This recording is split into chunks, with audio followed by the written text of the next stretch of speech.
All right, we are live.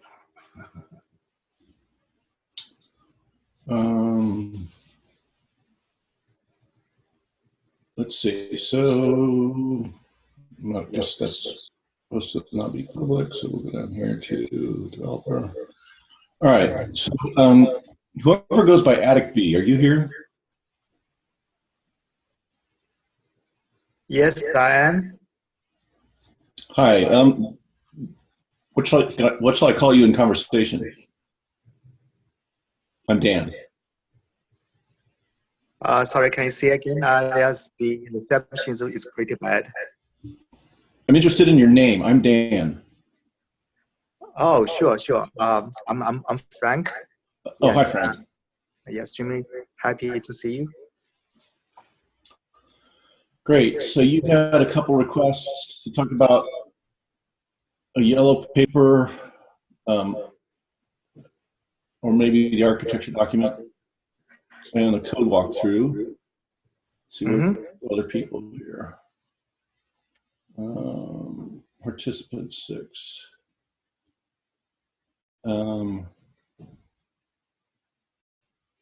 Jim had a suggestion, but I'm going to let you fight for that later, Jim. Yeah, you always amaze me, Dan. So I'm on board for whatever you want to do. We had about 4 people say they wanted to talk about to have like code walkthrough or architecture. Let's see, what did they? Oh, code walkthrough. I think was the popular topic. Okay. Now, good morning, Nut Zipper. Hey, Dan. Hi, and what's your usual name in conversation? Anton. Anton? Yes. Welcome. Thanks.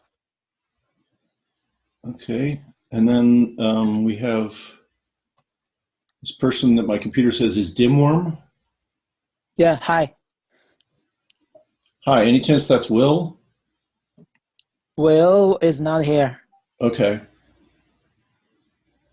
So, what do you like to be called? Call me Dimworm. Okay. Alrighty. Does anyone want to add to the list or choose between the two things that I've got here? Maybe we could clarify which code walkthrough we want to focus on. RChain is my understanding. So sort of a broad code walkthrough where the modules are, or something in particular deeper was my question, I guess. Well, the request was that, in case the co-op blows up, the information be diffused. Okay. A code overview. Is that right, Frank? It was in the name of Plan B. Got it. I was wondering, maybe we can start with how does role code execution engine? How does the rolling code work? How is it implemented? Yeah, how is role execution engine implemented? All right, great. I think it would be awesome just to get the overview, and then we can go into specifics on, what Dimworm and others are interested in seeing. Right. Okay, let me also do a little bit of a survey here. I kind of know Jim and Ed's background and stuff. Frank, have you ever tried to build the code yourself? Not yet. I tried to read through the whole code base, and I found, I'm not very good at Scala. Okay. And found that I need to understand the whole CATS framework. You understand many of the things. A little bit of good news. I don't really understand cats either. So and it's not too hard to make little changes and improvements to the code anyway. Welcome, 1944. Is that what you like to be called? I'm sorry, are you talking with me? No, I'm welcoming this person who my computer calls 1944. I'm Dan. What's your name?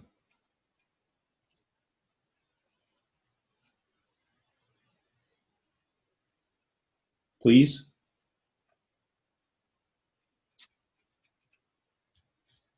Okay, frowny face. I like to talk with people, not numbers like 1944. I mean, you can have a dimworm is fine. You don't have to use some real world name, but I'd like to know who I'm talking with. All right. By the way, everybody, welcome Jonathan Kochmer. Let's see. And Frank, have you ever used? Do you write Java code, or have you used IntelliJ or anything? No, my experience in C++, like most of my development experience in C++.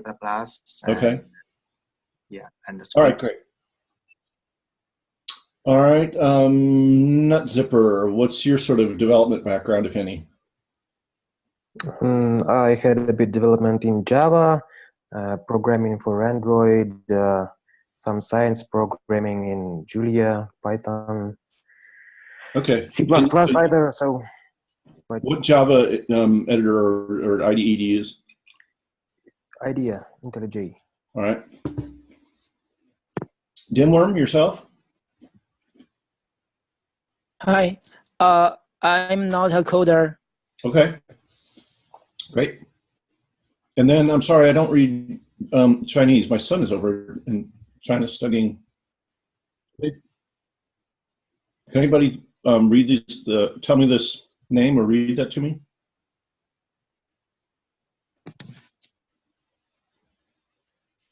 Oh.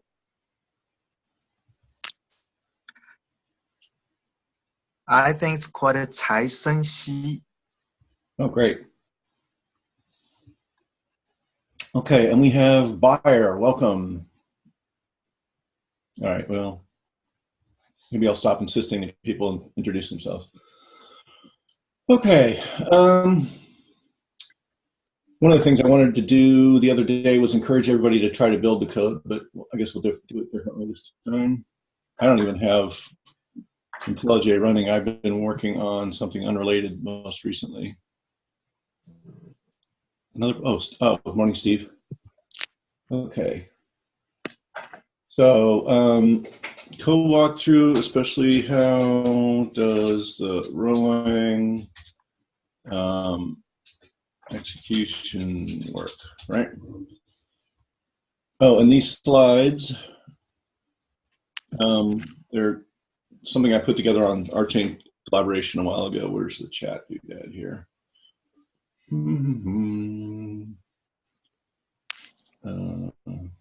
I have to go under more, chat, blammo, and then I'm also going to stick them because the chat goes away at the end of the call.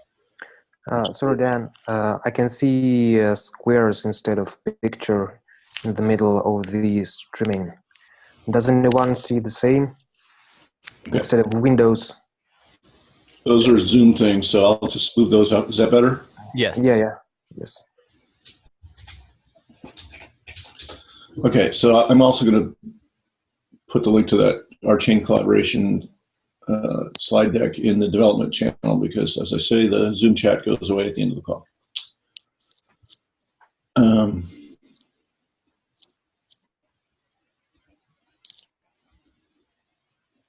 All right.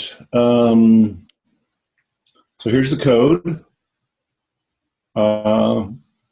If you're a Git sort of person, you can grab it by SSH or there's just a regular HTTPS thing, or you can just download a zip file. I highly recommend people actually grab the code. Let's see. Hey, Dan, I also wanted to mention that Chris Boscolo put together a Docker VM for purposes of building the code. So that's might be a good place for people to start that might not otherwise, have a great command of Linux environments and so forth, and all the dependencies. There's one tricky dependent. Well, I guess there's two. There's two bits of code that are not JVM stuff. So he's.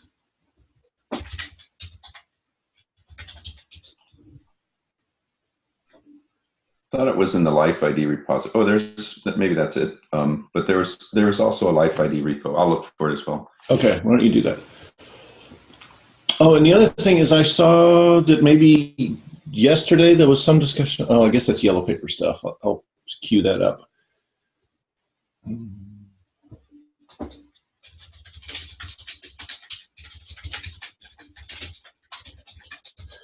Okay. Here is the code. I'm a game developer. I just watched. Thanks. Great. Okay.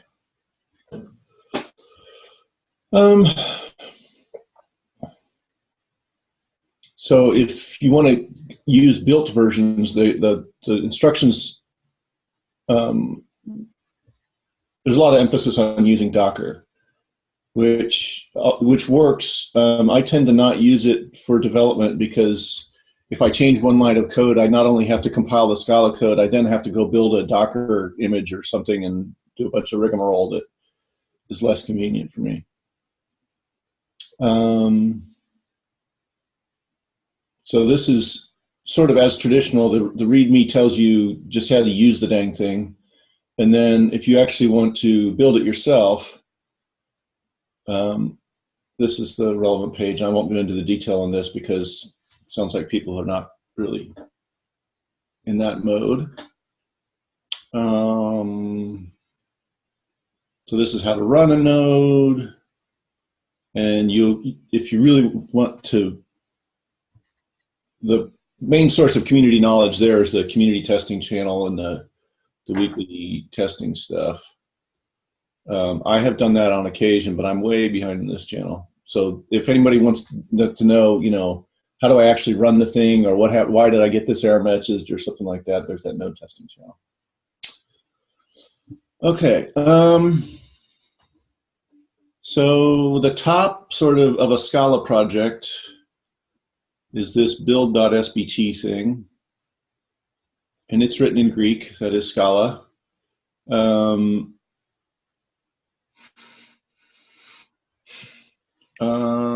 So maybe I'm not even going to try to read that. I'm going to go back to this developer thing.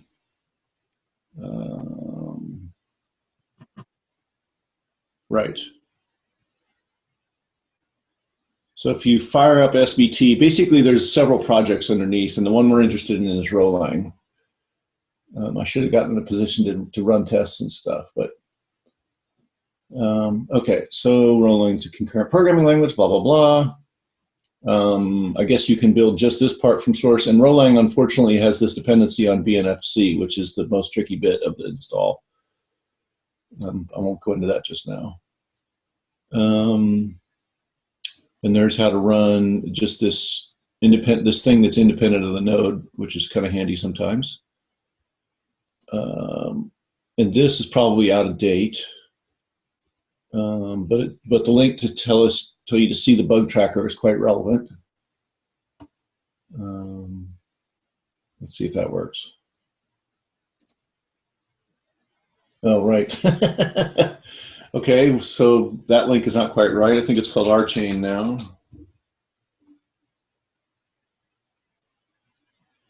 Okay, and I don't know how much of this is public and how much of this is not. A lot of it is public, but I think I have access to more than that. So let me give you one more clue here. This is a very good link. I'm going to stick it in here.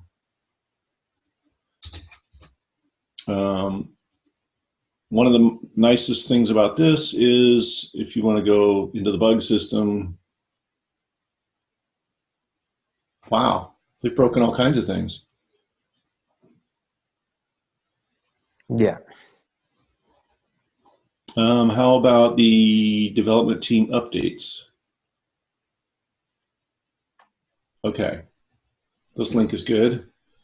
And then you might look at the most recent one, and there's probably some, yeah. So now you can start to browse around. I'm not a big Jira fan, but I'm a fan of the way that the core team shares their work with the community. And it's in the web, so it meets my requirements. Back to the code. So some of the documentation's not current. That's, if you're a developer, I'm sure you can sympathize. All right. If I wanted to go zoom right into the heart of the question, source, main, Scala, co-op, RChain, Rolang, interpreter, reduce.scala. This thing is a frightening 1,500 lines of code. Not to mention all the stuff it imports. But no,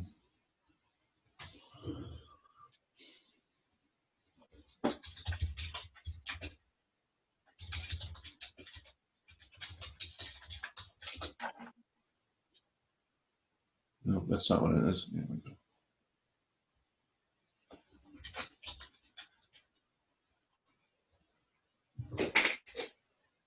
Okay. What the heck? A little theory that won't hurt you. So I think the reason that this file is called reduce.scala is that when you're defining a programming language, you define these small steps called reductions. And there's a whole other stream of classes and stuff on the theory of Rolang and stuff where they study reduction and stuff like that. I'm not going to go into that now. I should give you a pointer, but I can come back to that. Anyway, when they talk about reduce, this is what they mean.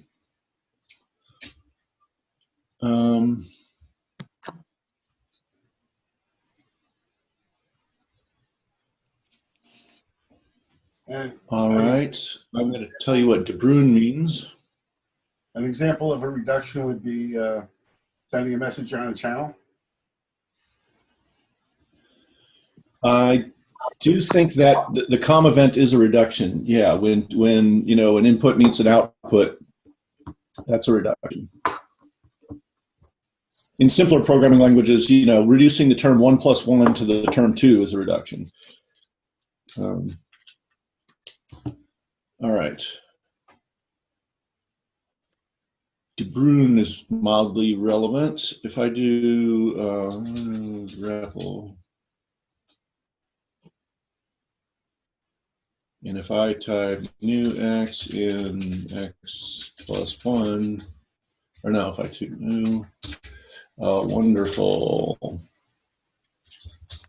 descriptive name.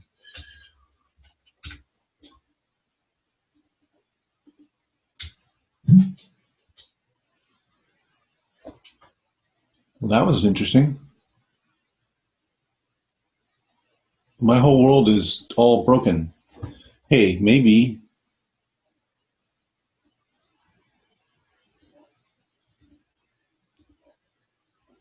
I haven't done RChain development in a while. But there's a thing called RChain. Okay, I could get there from here.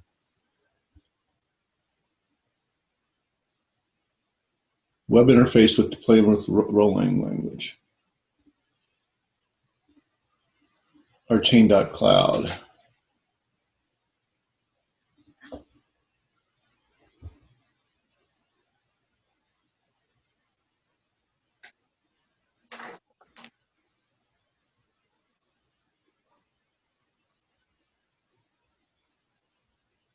Oh. New wonderfully description name makes a channel, and you don't add channels, you add processes. So to turn a channel into a process, we're going to put the @ sign there. I forget that almost every time.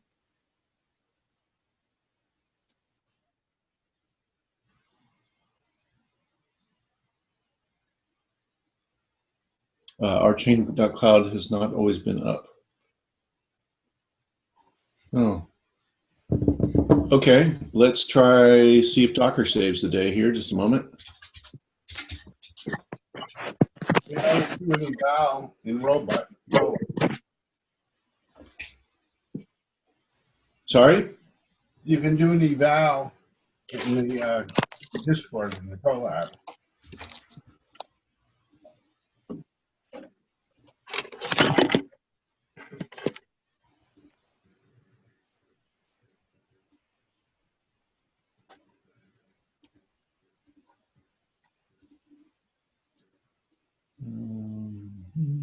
Wow. I'm way behind on that. Remind me, is it? Eval colon. No, you can do a scala there for highlighting. What? You can do scala there for highlighting.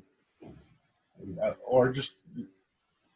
I want to do eval, and there was something about 3 ticks, wasn't there? Yeah, if you want to put it in a block, you start the block with 3 ticks and the highlighting you want, which we can put scala. We don't use. And then, all right.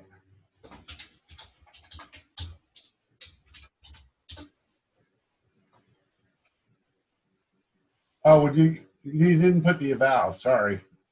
Yeah, that's what I was asking you about. Where do I put the eval? On the next line, or in front of the new, eval colon, answer colon.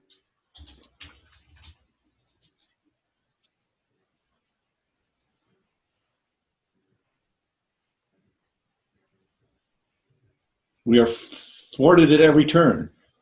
Well, I think it probably worked. I guess you have to look at robot.net slash rnode log. And the other thing we could have done is set the debug level to 3 to get all the output. I'm going to do something a little more orthodox. Actually, Didn't run.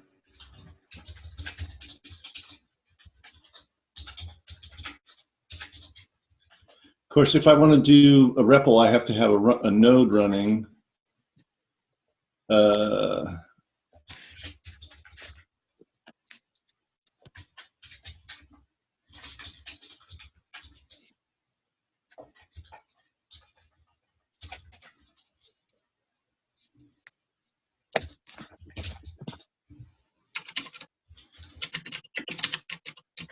Okay.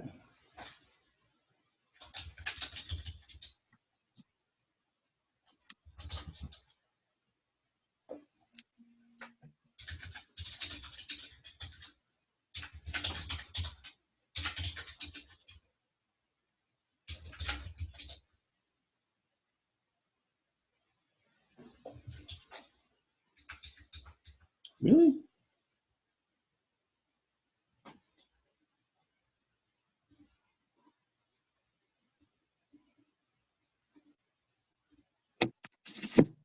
So much for my claim that I know what I'm doing.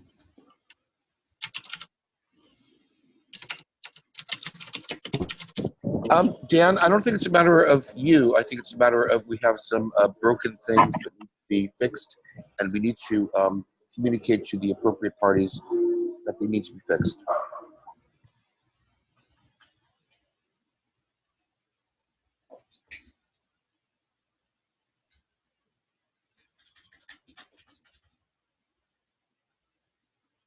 Because Dan, you're a genius. If you can't make this work, how can we make the community make it work?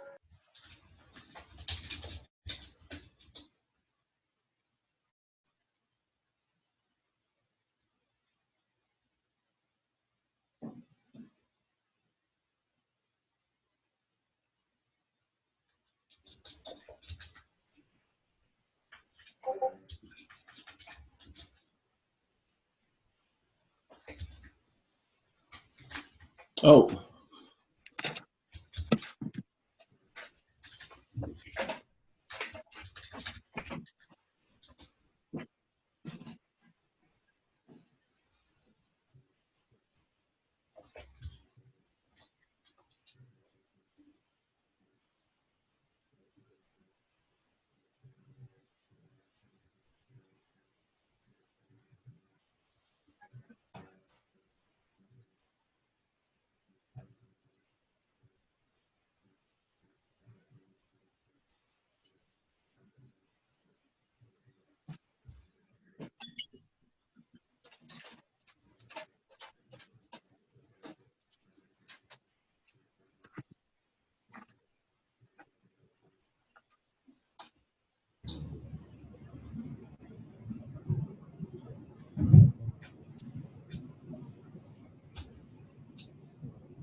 Oh, what the heck? That actually just, okay, so I don't want that. So I'm going to use,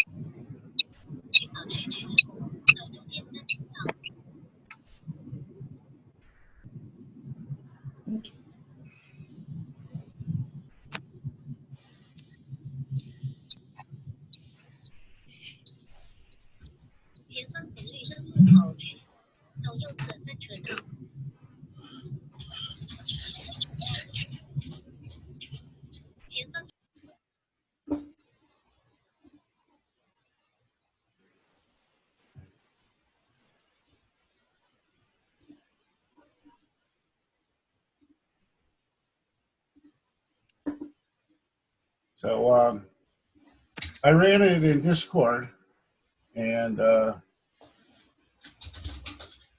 the log evaluating new X0 in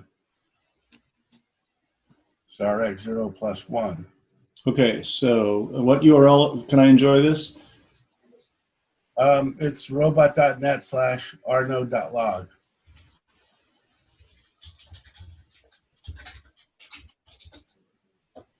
Okay, hit detailed chronological. It's what you're looking at here is the backwards at the very bottom. Okay. So now we get to sort of my point. When we left our hero,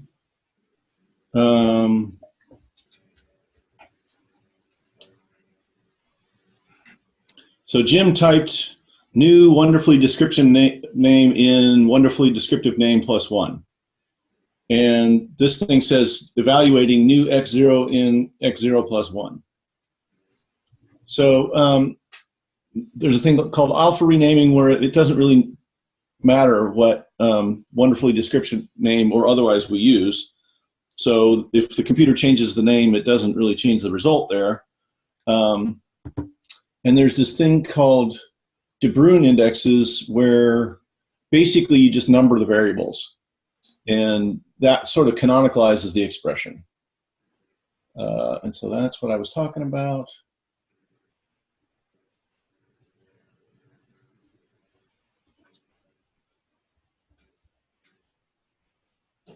All right, so that's what this thing is. It's a De Bruijn interpreter. In other words, when there's variables, it just turns them into indexes, into the expression structure. That was quite a tangent. All right. And then in Scala, there's these implicit arguments, which I'm sort of not going to go into, but here's some kind of clue that this thing runs in parallel. And then occasionally you want to synchronize, I guess. FTEL is new for me. I don't know what that is. Here's the cost accounting doodad. It used to be sort of all wrapped in here in a little bit uncomfortable way, but they've separated that out. The core team has done quite a bit of tidying lately. I guess they're sick of when there's a bug not being able to debug it easily, so they fixed all the things they didn't like about the code. Hey, Dan, a small question from Frank. It looks like this reducer runs in parallel, so will it cause undeterministic behavior? I almost got that, but not quite. What was the question again? If the reducer run in parallel, will the result be undeterministic? Non-deterministic. Yes. That is more or less a feature of Rolang. You can write a race in Rolang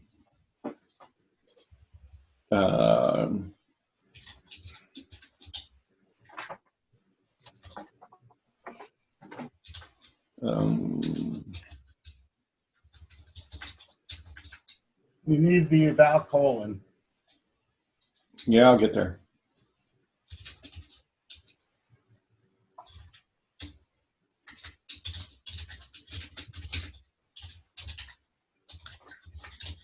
So my understanding is the Casper consensus will choose which one to reduce. Like you have multiple,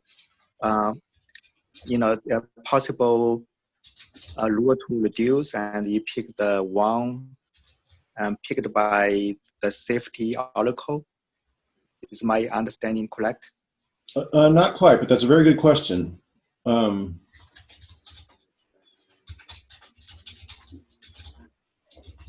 So that's not quite right, and maybe Jim will fix it or something like that. But we allocate a channel, and then we write to that channel win, and we write to that channel lose, and then we read from that channel and print it.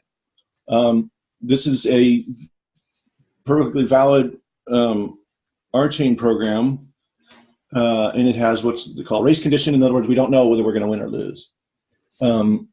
So first, to put the little to unscary that a little bit, what we don't have yet are these behavioral types. But when we have behavioral types, you'll be able to put a type on an expression that says no races, and at that point, this program won't compile.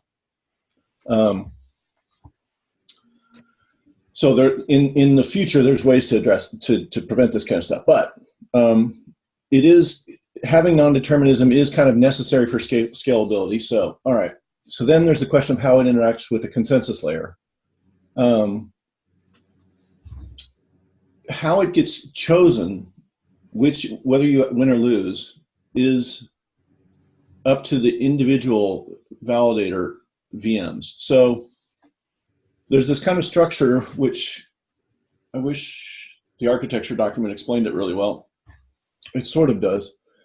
But so everybody runs their own Rolang interpreter, and those are separate. And then the Casper protocol makes them all into one big shared virtual machine. So kind of the way this happens is locally, some node grabs this contract, figures he's going to make money by running it, starts running it, and when he gets to one of these races, there's this rand thing. It actually chooses randomly which one is going to win and which one is going to lose. And then it keeps track of the COM events. I could show you kind of how that's represented in the blockchain or whatever, but while it's executing, it keeps what they call a trace, an execution trace, I guess. And then when it proposes the block, it says, here's the code and the result and how I got there. In other words, when there was races, here's how I chose between them. And then everybody else checks that execution. So they kind of run it. Actually, they use this deterministic random number generator thing.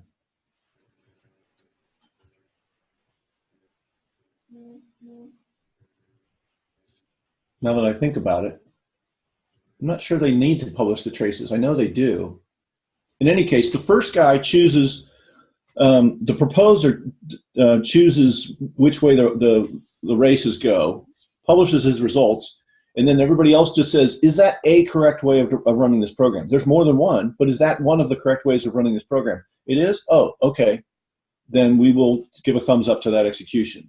And then if a critical number of people give a thumbs up, if they all vote yes, that's when Casper kicks in and says, indeed, that's the answer we're agreeing on. I don't know if I've explained that very well.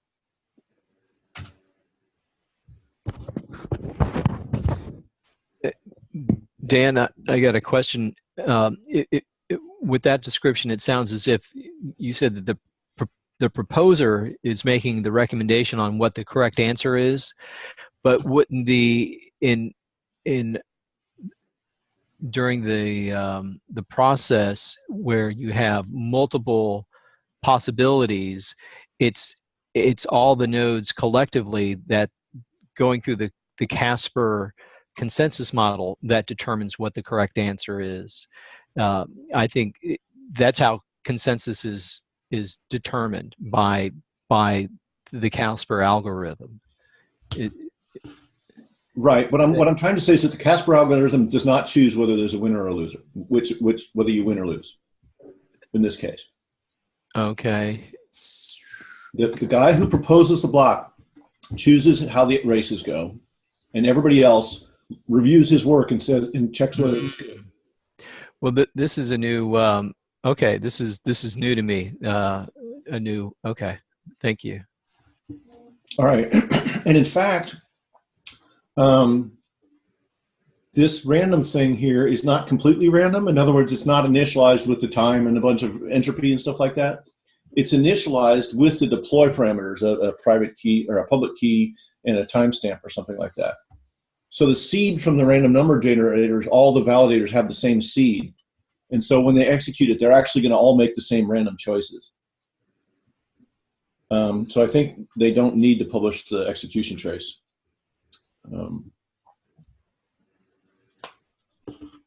So maybe they can all do it independently. In any case, and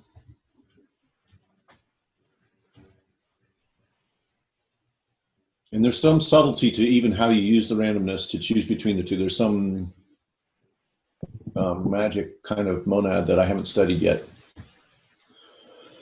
Okay, time check, 9:35. Sometimes my office hours go as long as 3 hours. That's not going to happen today. Does anybody have any better ideas than having me just continue roughly at this pace for another half hour? Jan, since we're getting into the meta level about these office hours, we have some requests or interest from some of our Chinese community members in having the Chinese community become involved in this as well. Now, it's approximately 10 o'clock, 10:30 in China here. I'm in Singapore. But how would you feel about, or how could we possibly incorporate or start incorporating Chinese community members into this call? So is this time feasible or infeasible to start with? It's Saturday night here at 10 o'clock. So I think anybody that's like a real serious computer nerd hacker type is probably, if they're not coding, they're gaming right now. So it's not implausible that it would work time-wise. I think that it might be useful to have on hand a skilled translator. But We seem to be running in this regard already without even trying. I'm sorry? Shall I call you Mao? No, that's Mao typing. This is Jonathan. Right, but I believe Mao is connected. Yes, and Mao was one of the people that asked me, PMing, if this could be generalized to becoming also a Chinese community hangout. I'm more than happy, and it seems like people are doing a certain amount of writing in Chinese, which is cool. I'm also happy for them to take the audio and explain things to each other. I don't mind for the mixed language. Great. So one of my PM correspondents suggested that they were going to advertise this time slot and this URL.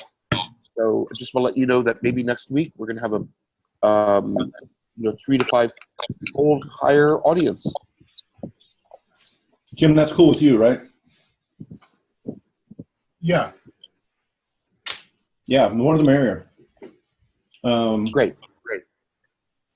I have some experience running international teleconferences. I did it at the Web Consortium for 15 years. I don't speak any Chinese or any Asian languages at all, but I do know how to use the text channels to kind of make up the difference and stuff. Great. Mao, I can only guarantee that it's 9 a.m. Chicago time.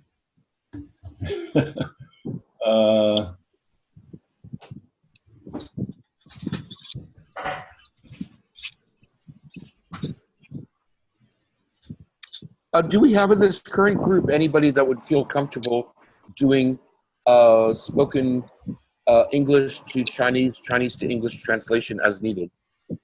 Or should I work on getting a dedicated translator?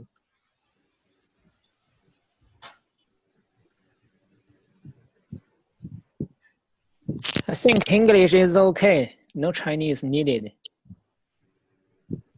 Okay, Nutzipper, thank you. Okay.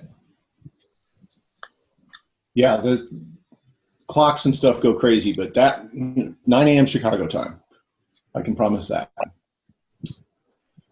Very good. Okay, I'm muting myself now and carry on. Great.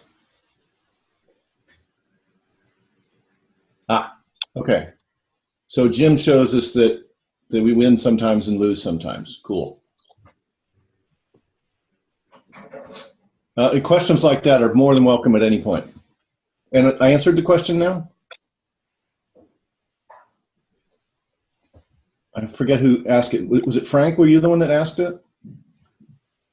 Yeah, I think I asked the non-deterministic wrong thing.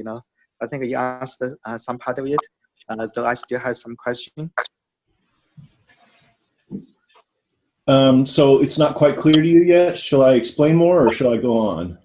So my understanding is, each node's wrong is a non-deterministic, but the final result written to the R space will be and should be deterministic, right? And that is controlled by the Casper. So my understanding is there's two-step run. The one is try run, and then the node producer will send out the what the common events they observe, and if it's a subset of them, is got accepted by other nodes, then they can safely commit the result to R space. That's correct. Not quite. It's not decided by Casper. Well, I think his description was, his description was that one node chooses, and then the Casper algorithm is how everybody agrees. Right, but different validators aren't going to get a different result. They're going to verify the result that the first person got. Is that legal? Could it have happened that way? And they don't try to change it to some other non-deterministic solution.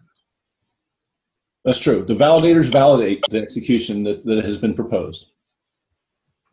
Oh, that was helpful. That was the piece that I didn't understand earlier. So someone has to, it's the block producer that provides what the recommended answer is, and then all the other nodes verify that the way that answer was computed is correct. So, okay, I'm getting it now. Thank you.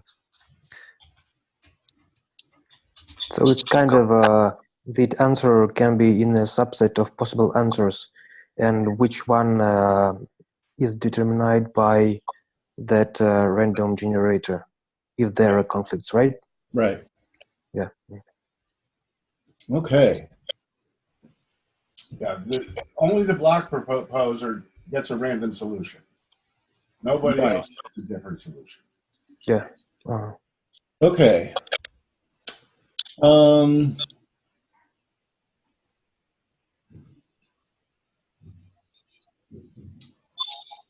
Consume. I am going to break up the architecture document just real quick.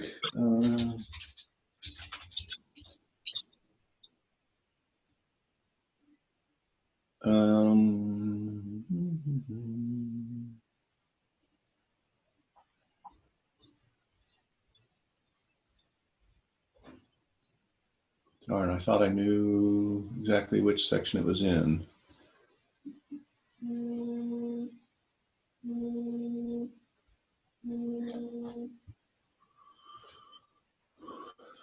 No.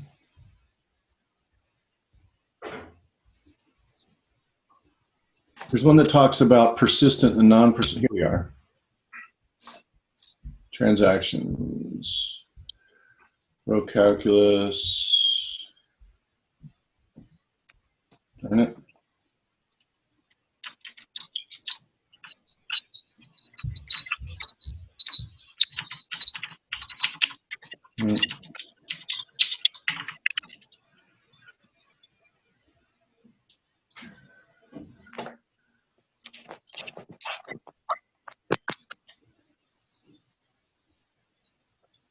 Here we are. I was in the right place at the beginning.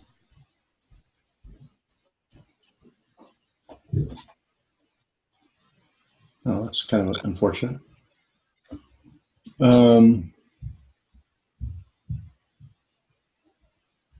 So there's a tuple space, and you can get and put, which is also called produce and consume.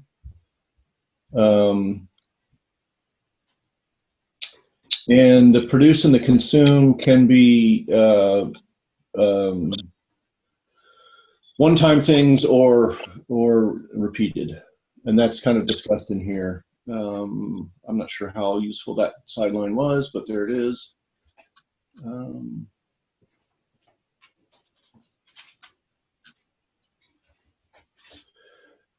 Back to here. Okay, so when they talk about consume, they're talking about consuming from the tuple space, and you can see that that algorithm sort of is delegated to the tuple space, and whether it's persistent or not is a Boolean. I'm not sure what sequence number is, but if we really wanted to know, we could figure that out. Okay, apply. Some of this is less familiar. They've been doing a lot of work here. Okay, now we're getting there. Ing eval.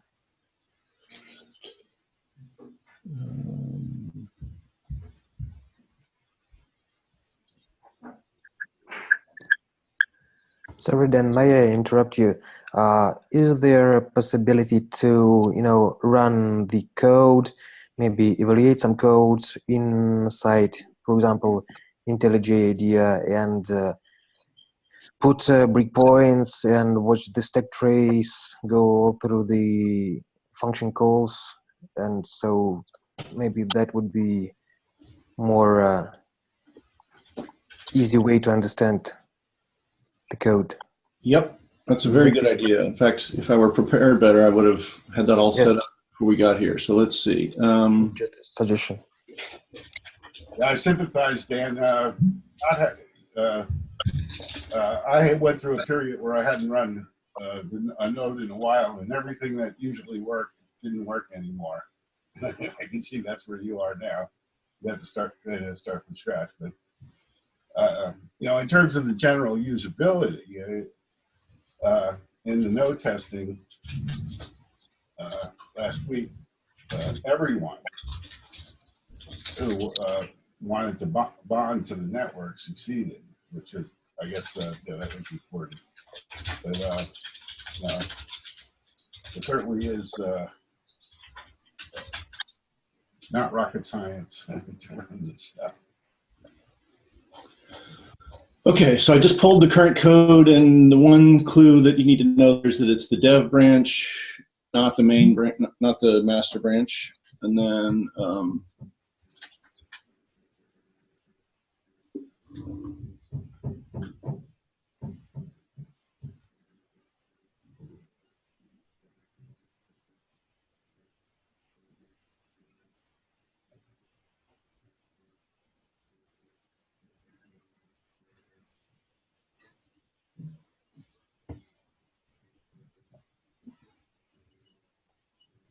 these things compete for RAM. Let me make sure my node's not running, because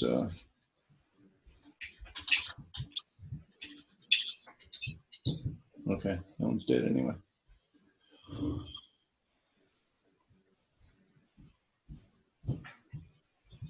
Okay, so this is a different project. I'm doing a behavioral type checker.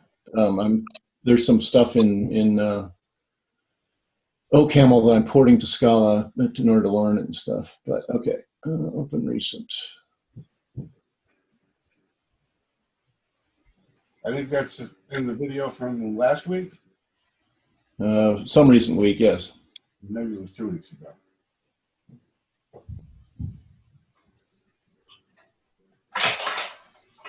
Yeah, last week I think we went weren't available, but we still had some good community building going on.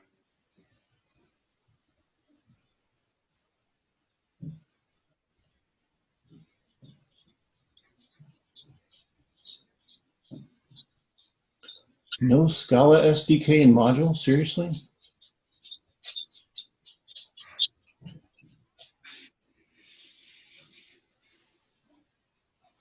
Set up Scala SDK.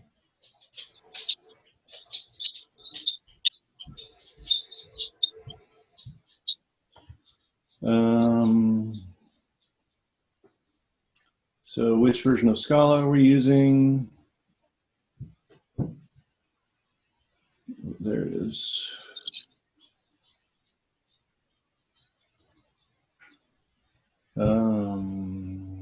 Where's the project directory?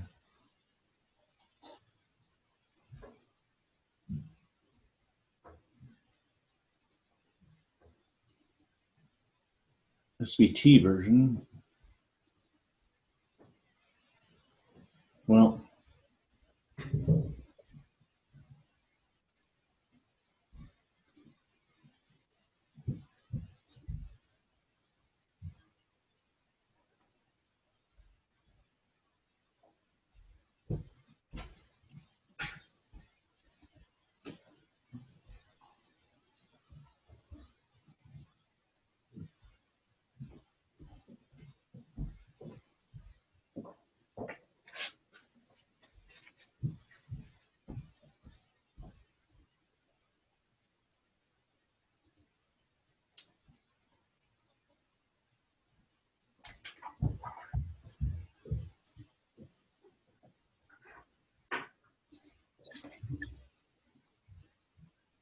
my computer's thinking really hard.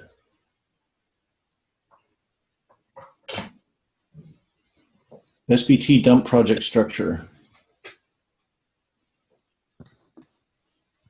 This is one of the reasons why I've mostly been a Python developer for a long time, is because in 1 hour between meetings, you can actually write some Python, but you need like 4 hours because it takes a half an hour to get spun up to do Java or Scala development. You're switching projects. The other alternative is to not switch projects, but I tend to switch projects a lot.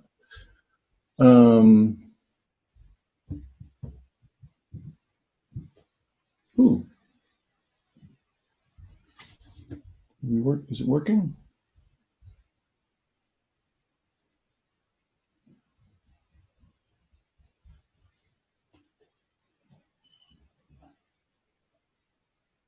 I was hoping I could just run that test.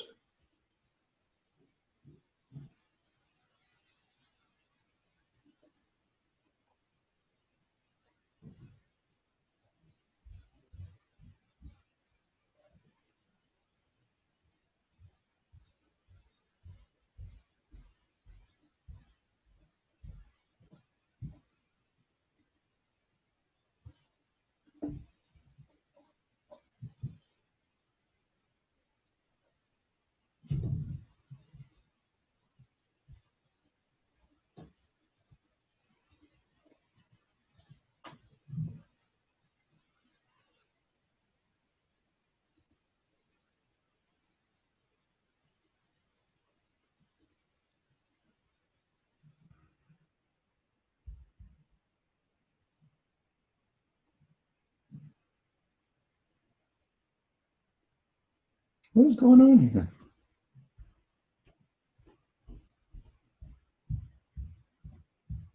Okay, I think the answer is no. I don't think I'm going to use your time this way. Yes, that should have been a reasonable request, but as you can see, my whole development environment has bit rotted since the last time I tried it. Might be worth just sort of looking at the tests. Does anybody else perhaps have a current working environment that they can work through? So you don't have to rebuild yours right now? Anybody in this call have a working environment? Nope, nope, not me. I built one once. It seemed to work, but it's not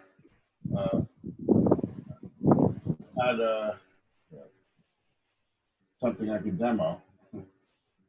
Okay. Anybody else?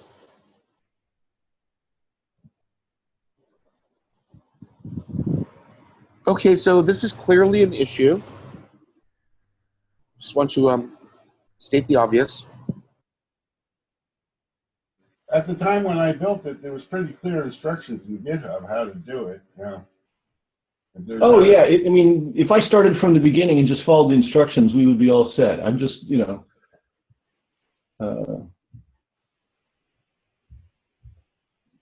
I had it halfway set up, and then Scala development is sort of finicky, and my stuff has fallen behind. When I did a Git checkout, you noticed that I got a lot of new bits, and so. No criticism. Yeah. So my environment is out of date with respect to all this kind of stuff.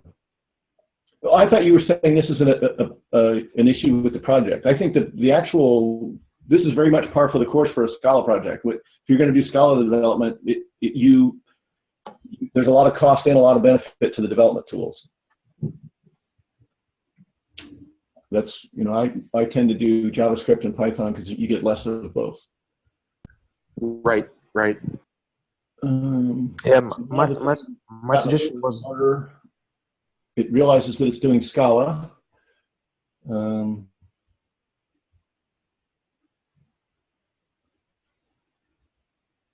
Yeah, Dan, sorry. My suggestion was about your thought. How should we do this walkthrough in general in future sessions? Sure. So maybe using the IDE would be nice. Yep. And this is the best possible way. So, you mean the IGE crypt effects, right? No, idea. The one I've got running. Yes. Right. Not just reading GitHub docs. Right. Something I think I mentioned in chat is that the test coverage of the project is really good, and looking at tests is often a good way to figure out how to use the code. So here's a little test that does kind of 1 + 1. Well, it does int max value and int max value. So you can sort of see what it takes to sort of set up a environment in which to evaluate code. And then this gint7, that's kind of the parsed version of Rolang. So that, if you type 7 + 3 or whatever, at some point the 7 turns into gint7l. And the gint is for gRPC. That is actually a pretty interesting thing to look at, because it kind of crosses lots of levels. And it's a little bit necessary for reading the Rolang code, which is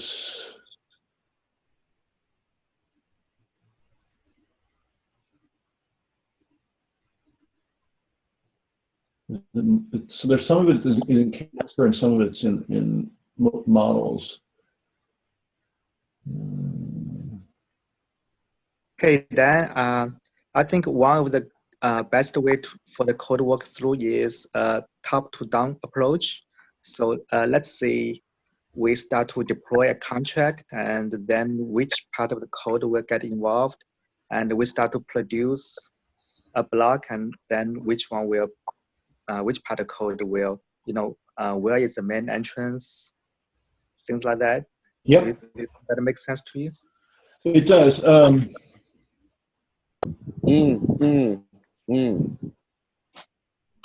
Yeah, so I just did got into a little bit of Rolang because there was a question about Rolang.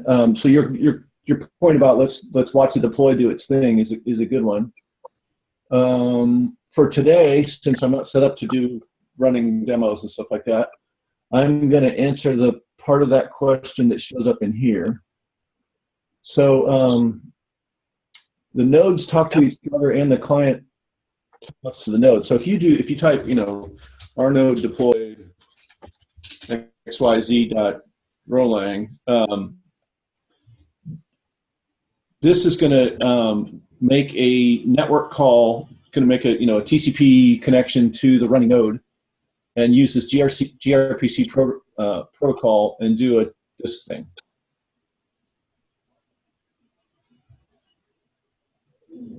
So the way that the parts of RChain talk to each other is all specified in these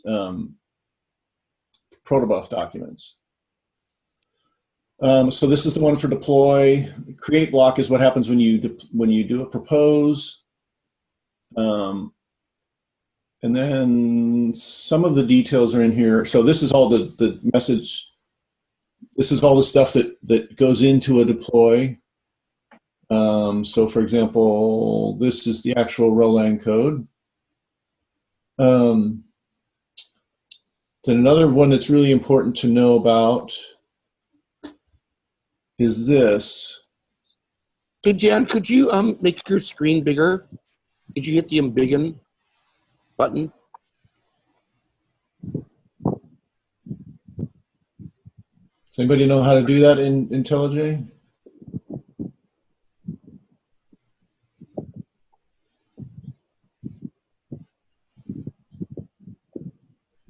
Not necessary, just a request.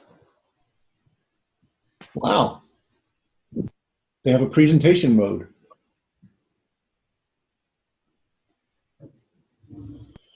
Better. Okay. So when Rolang gets parsed, it gets turned into these gRPC structures. So for example,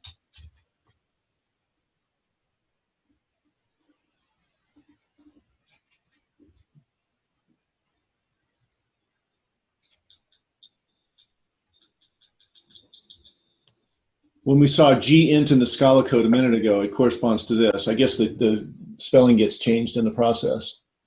But I'll start at the top here. So a Rolang process has got 0 or more sends, 0 or more receives, 0 or more news, 0 or more expressions, 0 or more matches, private names, bundles. I'm not sure how connectives work. There's ands and ors and stuff. And then this locally free stuff has to do with tracking those de Bruijn indexes or something.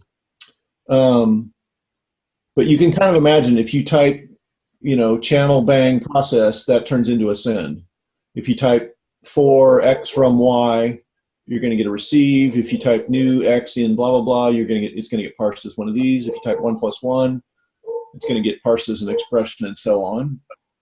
And so a lot of the tests are written in terms of these structures rather than Rolang strings, because a lot of the tests don't involve parsing. I guess it could have been before the parser was mature, or maybe they just, it's more hassle or something. Okay, so there's that. There's stuff where you pass the random number generator details around. Here's those de Bruijn levels. A bundle is when you do bundle plus or bundle minus and stuff. Here's a send. It's got a channel. There's the things you're sending, whether it's persistent or not. And then these last two, locally free and connected views, I kind of ignore them all the time. I barely understand what they do. But all this kind of stuff corresponds very closely to the grammar of Rolang, for which I will show one more file.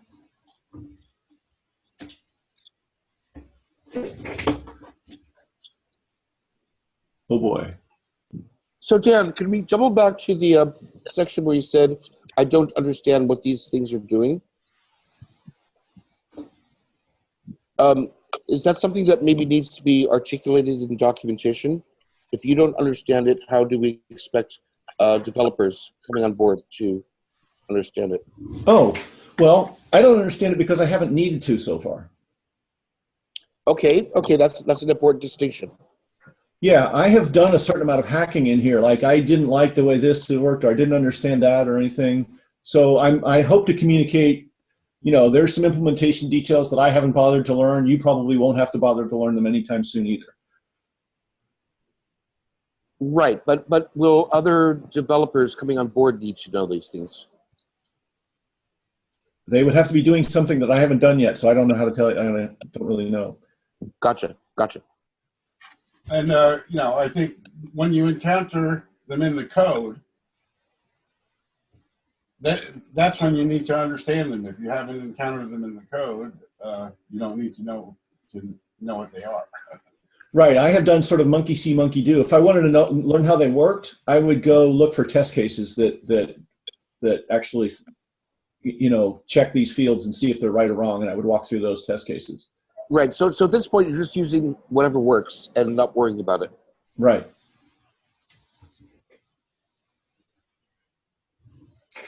Good question. So my understanding is this file is like assembly codes for, you know, for the lowland virtual machine.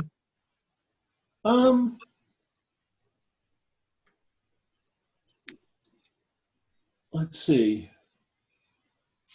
There is actually a very short list of instructions that's more like assembly language. If I was going to talk about assembly language for the Erlang virtual machine, it would be things like produce, consume, things like that. This is kind of a low-level core thing, but I think I would call it the abstract syntax of Erlang. I think that's what would, you know, if you're going to look things up in Google or Stack Overflow or something, you'd probably have better luck if you use the term abstract syntax than if you use assembly language. Does that make sense? Yes. Okay. This defines the messages that, Right.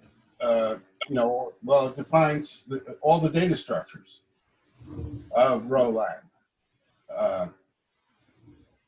This is the way things are stored. This is the way things are communicated. Does anybody know how to get out of presentation mode? Escape? I tried that. Can somebody Google IntelliJ's presentation mode exit or something? I can't even get to Google. You try right click.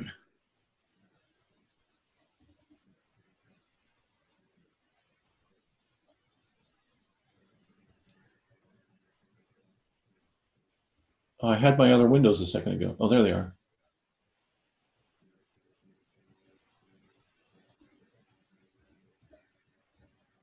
Try to move your mouse over the top to the top of the window.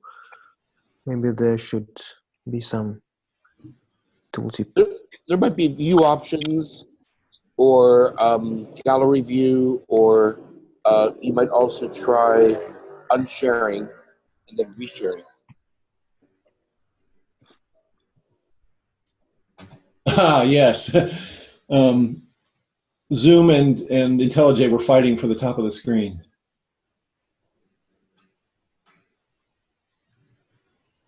How do I get out of presentation mode? I still don't see it. Oh, exit presentation mode. And it doesn't have a key binding on the menu. Can you try Control plus single quote? Oh, that's obvious.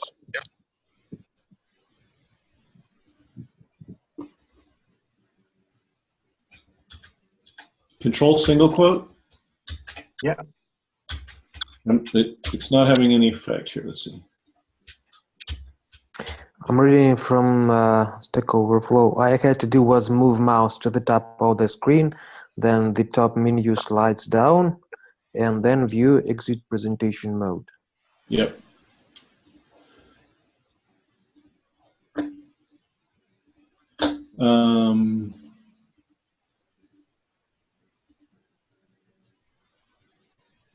Now where did my navigation bar go?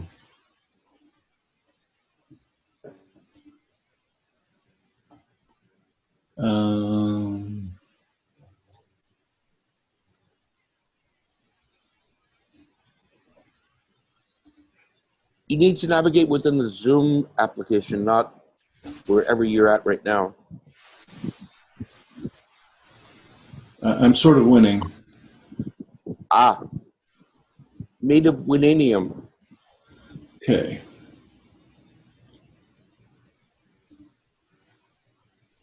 So this is, how do I get the path now? Did anybody see how I navigate? Oh, here we are. RChain, Rolang, source main, BNFC, Rolang, Mercury. So this is the definition of Rolang syntax. Has anybody seen this? Nice. Yes. Now, fortunately, it's 173 lines long, so it can only be so much to work to mess with it. I went, for example, I added let syntax by making a 3-line change to this and about 20 lines of Scala code. So if you're using some tutorial and the node is acting different from the tutorial or whatever, and you want to know what the real syntax is, this is the real syntax. So it's kind of nice in that it's concise.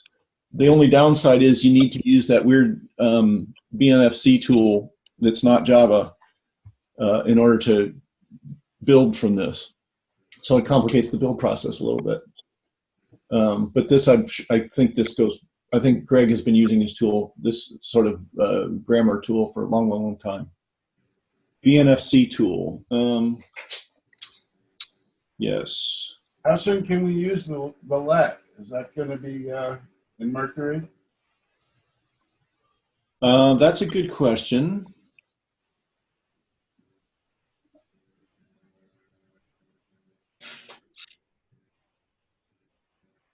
There were 2 questions there, right? BNFC tool. If we're in, well, it's.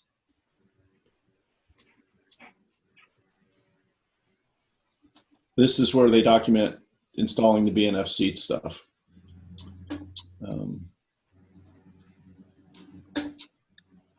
And there's actually the other thing about learning how to build things is we had to teach the computer to build it in order for the continuous integration stuff, right? So there has to be a script someplace that installs BNFC. So they use drone these days. It used to be Travis, but it's not anymore. So somewhere in here is instructions for installing BNFC if you're just stuck. The downside of drone is that I don't think the build logs are public anymore. So you don't get to look at their log and compare it to yours and see what's going on or whatever. But that's one clue about building things. Somebody asked if I'm on the core dev team.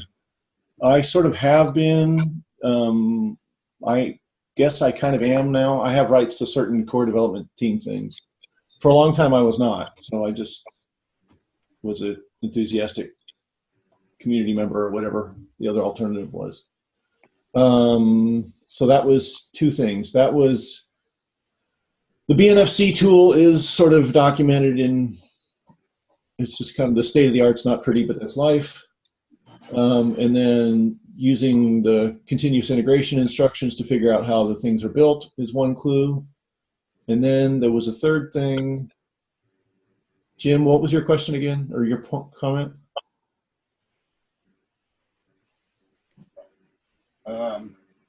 I don't think I had, will let be in Mercury. Oh, right, yes.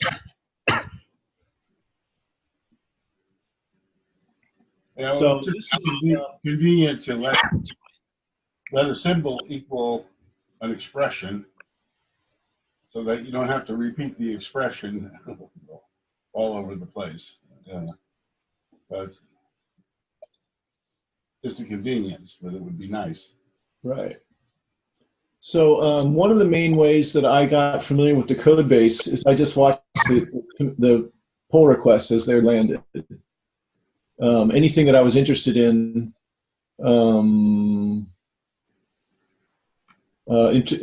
introduce cost capability to the interpreter. Maybe that somebody's interested in that. Oh, implement lockbox.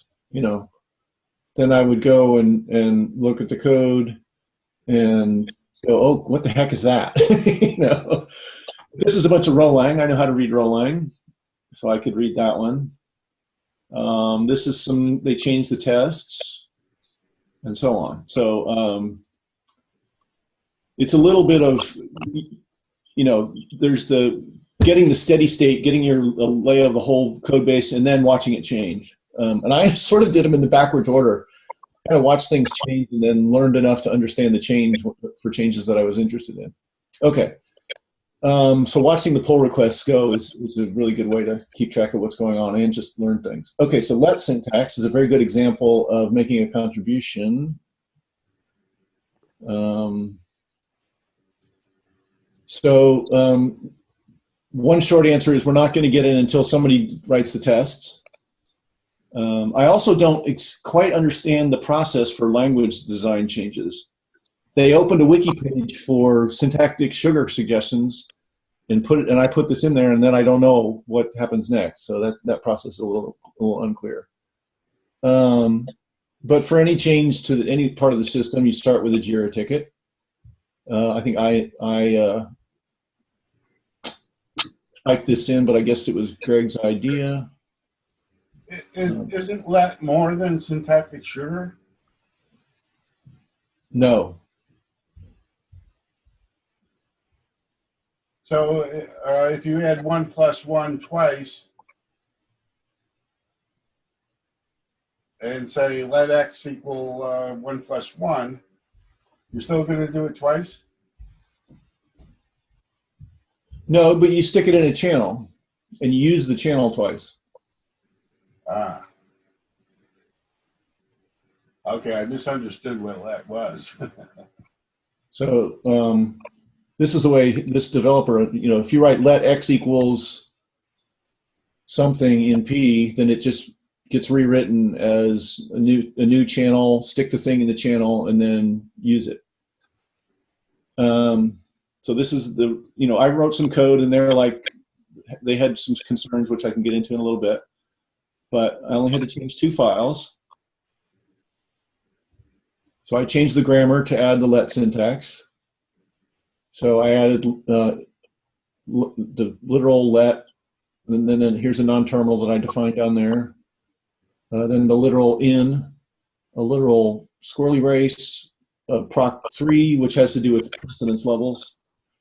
So that's let syntax, and then binding is, I guess, a list of names and arrow, and separated by commas.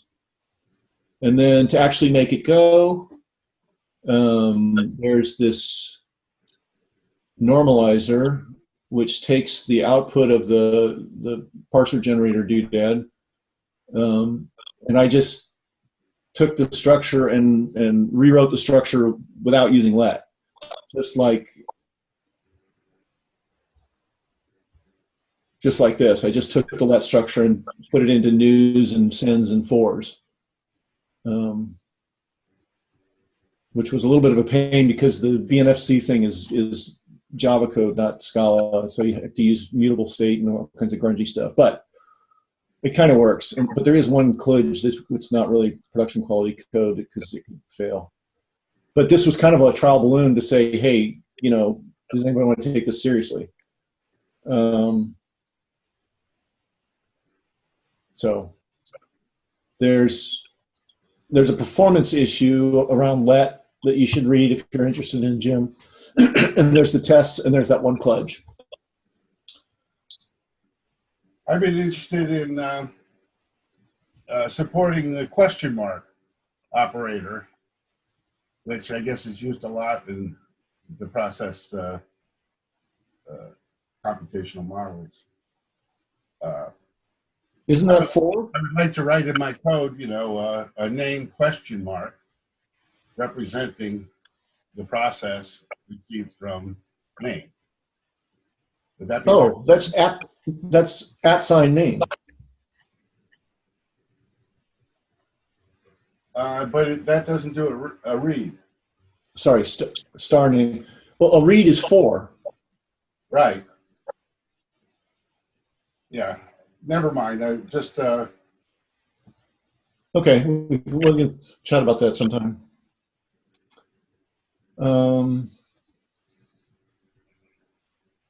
Okay, I think I might be reaching a point of diminishing returns. Let me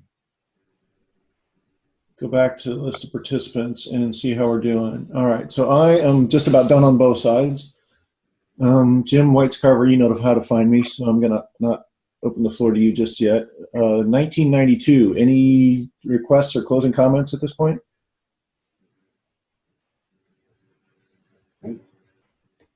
No. Frank, thanks for putting the energy in to get a bunch of people here. What did you think? Or do you have any requests for next time or anything? Yeah, just a couple of you know, my suggestions. One is like the format can be nicer. Let's see, we do something like a case study, see how to when, you know, a contract get deployed or block is produced, and, you know, just work through like which function will be called. So we have rough ideas. So I think that's one of the best ways to understand how this machine works together, right? And also after our, you know, after each session, we can put some of the links and you know, into your PPT presentation. And maybe we can also update the wiki page. Yeah.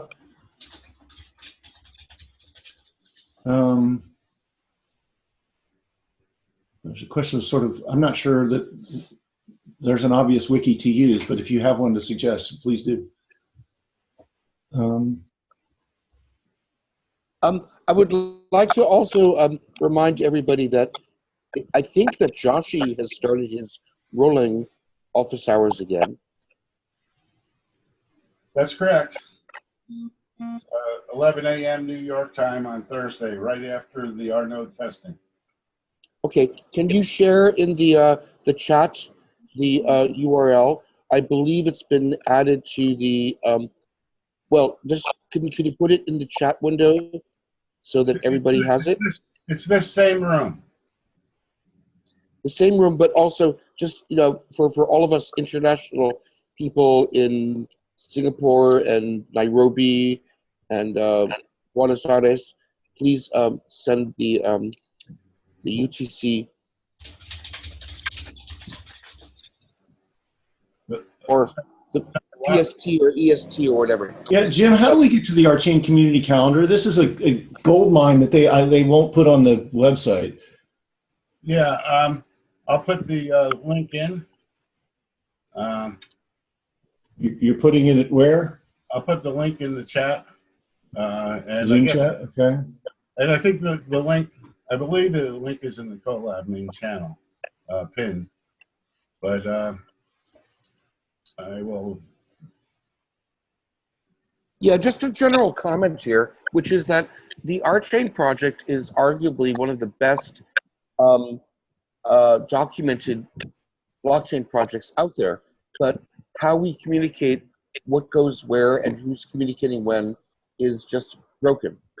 So please, Jim, help us right now in this little way to share this URL for everybody in this call so they can join. Thank you. I'll share two things. First thing is the iCal format. I'm just asking for right now for this community of people. Yeah, he's doing it. Great. Okay, there it is. Boom. Awesome. Yay. And, Okay. I'll also share the Google Calendar address. Great. I Well, guess thank you, Jim. Okay. use So now that we know where we are in the web, are these the office hours you're talking about? Are they Thursday? Thursday, U.S. Yes. it looks like the time's not updated. Actually, the time it was conflicting. Let me see where's my calendar. Oh, I believe I have write access, so if you'll tell me what the deal is, I believe I can just drag it. yeah, that drag that down to 11 a.m. That was Should we confirm that? Okay, should we confirm that with Joshi, or that's correct? That's correct. Actually, first said 9, and then he changed it to 11. So, What time zone are you speaking in? New York, Eastern. 11 a.m. New York time? Yeah. Yes. Right. And Correct. the Zoom URL ends in 826? Yep. That's this room.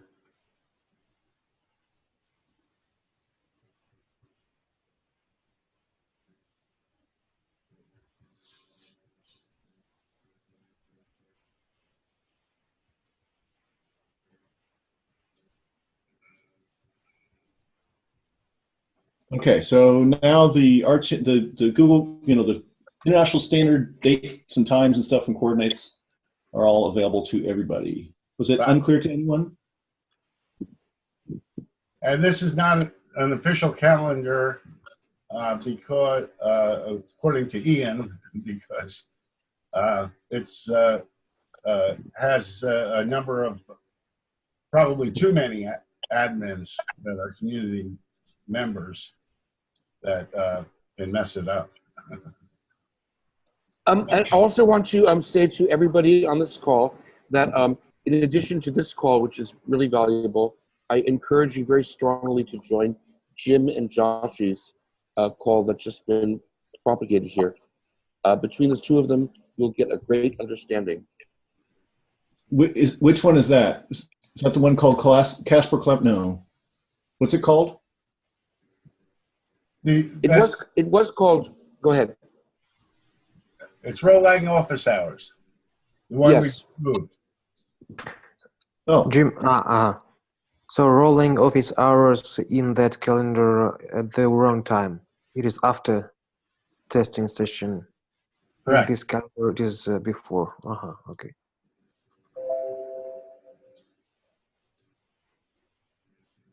have I got the right time for rolling office hours? 11 a.m. New York time? Correct. Okay.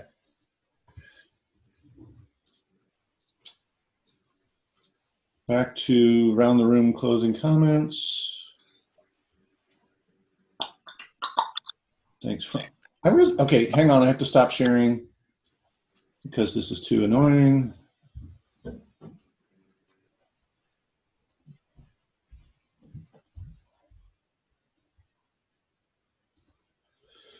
Okay.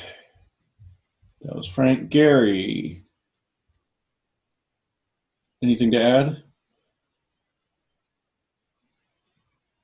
No, I don't have anything to add. I'm curious about if you saw the paper that they were discussing in the Casper stand-up, the distributed agreement. Let's see. Distributed agreement and its relation with error correcting codes. No.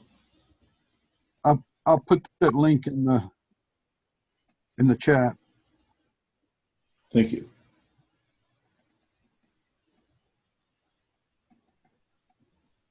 were you really just asking for whether I read it, or was that a suggestion to discuss it? Yeah, it was. I was hoping I would hear. You would say something about the paper. Like you've seen it before, or you know about the concept. But I'd be interested in putting that on the agenda for next week. Gary, do you want to say anything about this to the audience here, about why you think this is worth reading? yes, I think it's the direction that Greg may be going with our consensus protocol. And it's based on error correcting codes. And for the life of me, I can't figure out why we haven't considered this before. But maybe I'm missing something. Okay. Has the project considered Casanova as an alternative to Casper? I think it's partially synchronous. Yeah, I think the meeting on the calendar for Friday, it's called Casper Collaborative Learning on the calendar, which is 10 a.m. New York time. Some of the videos there are very informative, and we, at least one of the sessions involved a fairly in-depth discussion of Casanova, and they cover things like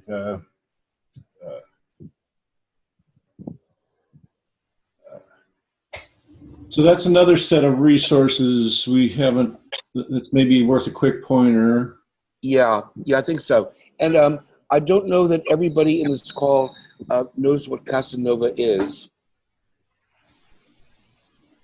Well, I'm going to leave it that way for now. But I'm going to just, many of these community meetings are recorded here. And that, in fact, this one, I should have told everybody that, well, I guess the tool tells you that it's recording, but the tool gets published. Did I just see Ed Eichholt appear magically, even though he's not in the participants list? Hello, Ed, are you there? You saw me showing a YouTube video in which he was. Gotcha. Okay. He was here earlier. Yeah, he was. Jim, I also found the developer stand-up when importing that calendar. That session is closed. We shouldn't go there, right? Oh, you can go there, but you cannot. You have to audit. You have to just be a silent witness. Yeah, in order to speak at the stand-up, you have to have made a pull request to the RChain repository. But we can just watch, right? Yes. That's great. Actually, Yes. it's strange that we weren't told yet that we can join. I recommend. I highly recommend auditing the developer stand-up. Yeah, sure.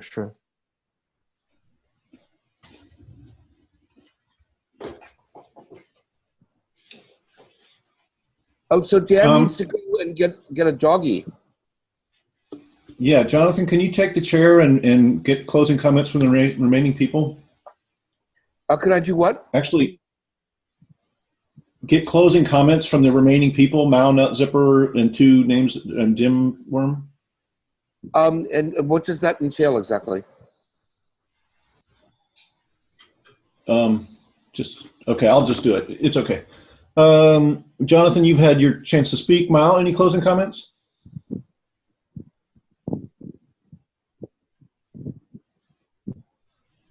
No. Okay, great. Nut Zipper, you told me your name and I forgot it. That's okay. Nut Zipper is good. It's better even. Okay. More handy. I agree with Frank. I guess the great way to understand platform is to go from the top to the down and start with more general things. Try to watch through the code with the basic stuff like proposing, deploying, and see what's happening inside inside IDE. So that's my point. Thank you very much. It was a really interesting session. And the next person, let's see. Dimworm. Well, there's one in between, but okay, Dimworm. I'm so glad I learned a lot, and I will try to keep up with you. Great. It's great to have a lot of people here. I do need to go now, so everybody, thanks. Thank you, Jen. Thank you. You're awesome.